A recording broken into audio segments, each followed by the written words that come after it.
વડાપ્રધાન નરેન્દ્રભાઈ મોદી સાહેબ એમનો એક સંકલ્પ હતો કે મહિલા સશક્તિકરણ દેશની અંદર મહિલાઓને પ્રાથમિકતા આપી અને મહિલાઓ જ એને આગળ વધે એવી એમનો એક વિચાર.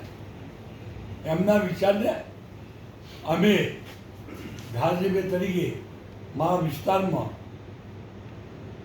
દસકોઈ તાલુકાની અંદર તમામ મહિલાઓને સ્થાન આપી અને મહિલા સશક્તિકરણનું ઉદાહરણ પૂરું પાડ્યું છે.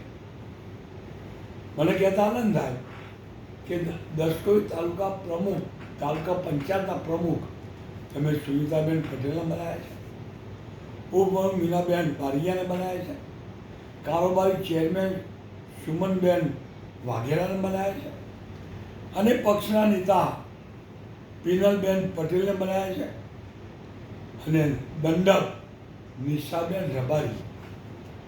અમે આની અંદર બધા સમાજના આવરી, કોઈ સમાજને દુઃખ ના થાય એ રીતે વસ્તી ઓછી હોય, વધારો હોય અને ન્યાય આપવાના પ્રયત્નો અમે કર્યા છે અને ન્યાય અમે આપ્યો છે. ઓકે.